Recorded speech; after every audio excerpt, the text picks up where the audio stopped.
Rumah salah satu pelaku pencurian dan kekerasan di Kelurahan Blandongan, Bugul Kidul, Kota Pasuruan digerebek polisi. Anggota polisi masuk ke rumah dengan mendobrak pintu dan kedapatan pelaku sedang tidur. Polisi sempat mengeluarkan senjata laras pendek dan sempat terjadi ketegangan.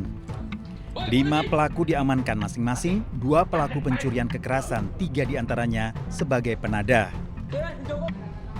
Dari hasil pemeriksaan, 1 di antara pelaku sebagai otak merupakan mantan anggota polisi.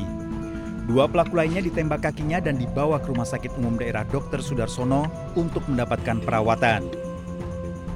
Kedua pelaku terlibat aksi curas di Desa Tambak Rejo Kraton, Pasuruan. Dulu bekas anggota polisi dari Polres Kota Pasuruan yang sudah dipindahkan ke Polres Probolinggo, diduga dia otak daripada dalam pencurian dengan kekerasan tersebut. Atas perbuatannya, 2 tersangka pencurian dengan kekerasan dijerat ancaman pidana 7 tahun penjara, sementara 3 tersangka dengan ancaman 5 tahun penjara. Dari Pasuruan, Jawa Timur, Jaka Samudra iNews melaporkan.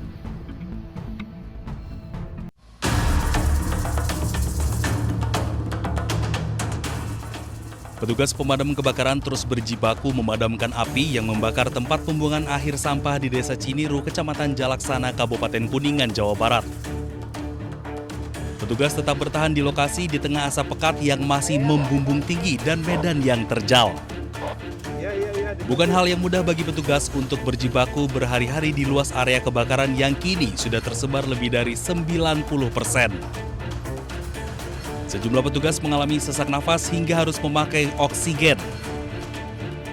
Bahkan salah seorang petugas harus dilarikan ke rumah sakit setelah mengalami sesak nafas dan limbung saat melakukan pemadaman kebakaran rumah warga. Kesatria Biru tersebut diduga kelelahan setelah sebelumnya menangani kebakaran hebat TPA Ciniru. Tugas damkar yang mengalami luka bakar ringan yang sudah langsung kami lakukan penanganan, yaitu pemberian salep anti bakar. Dan juga ada petugas yang mengalami kelelahan setelah melakukan pemadaman kebakaran di TKP dan ternyata ada kejadian di daerah lain di rumah warga, sehingga petugas tersebut melakukan pemadaman di rumah warga tersebut sehingga malamnya mengalami kelelahan. Dan alhamdulillah ternyata setelah dibawa ke rumah sakit tidak dilakukan perawatan. Kebakaran yang melanda TPA Ciniru, Kabupaten Kuningan, Jawa Barat mencapai lebih dari 90% kawasan. Sejumlah titik api pun masih bermunculan. Proses pemadaman terkendala tiupan angin kencang disertai didominasi material sampah yang mudah terbakar. Dari Kuningan, Jawa Barat, Mahardika iNews melaporkan.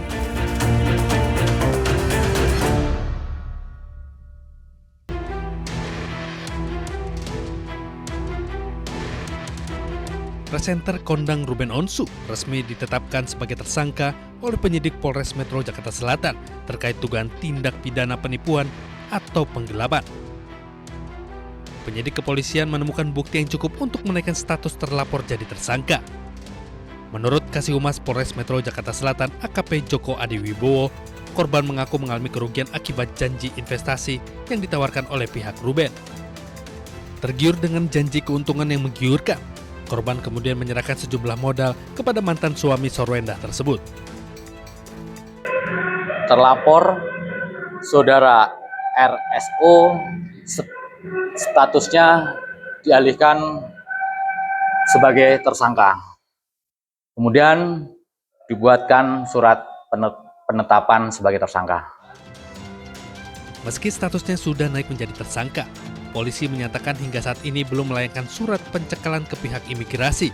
Namun penyidik telah menjadwalkan pemeriksaan perdana terhadap Ruben Onsu dalam kapasitasnya sebagai tersangka pada pekan depan. Dari Jakarta, Raffi Wardani, iNews melaporkan.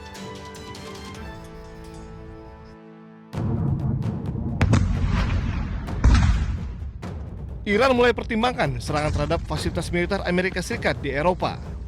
Nantinya, serangan akan difokuskan pada fasilitas militer AS di Eropa bagian selatan dan tenggara. Tindakan ini akan diambil bila AS terus menyerang Iran. Salah satu yang menjadi target adalah Bulgaria, yang telah menyetujui penggunaan pangkalan udara Besmer untuk pesawat pengisian bahan bakar AS. Bulgaria pun telah bersiap menghadapi serangan Iran. Отношение на базата в Безмер, координирано с Министерството на отбраната и под ръководството на министър-председателя сме предприели всички възможни мерки. Включително сме се подсигурили, като мерките, които сме предприели, са за много по-високо ниво на заплаха от тази, която реално се докладва по линия на службите и постъпващата информация. Следим постоянно ситуацията и процесите и ще продължаваме да прилагаме мерки, които са изпреварващи и са в много по-голяма степен интензивни спрямо нивото на информацията за заплаха към момента. Tak hanya itu, serangan yang menewaskan 3 personel militer AS menjadi bukti kemampuan Tehran menyerang target dalam jarak jauh.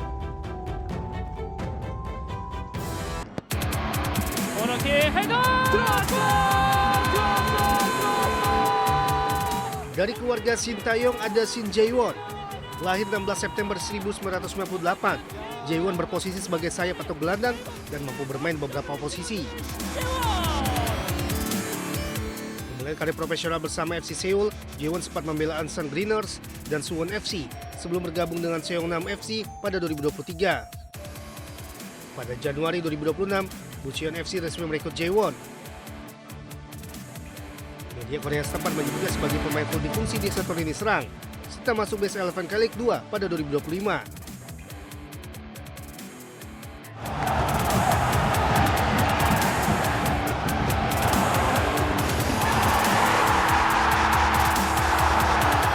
Beralih ke keluarga PP Kluivert, nama Justin Kluivert menjadi salah satu yang paling matang secara karir.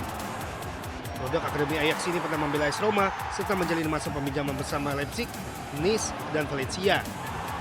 Dan kini Justin tengah berkemelut di Premier League bersama Bournemouth.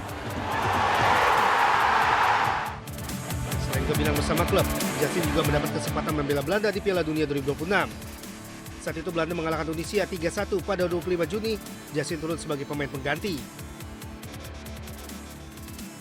Sementara itu adiknya Sen Kluivert mulai menarik perhatian.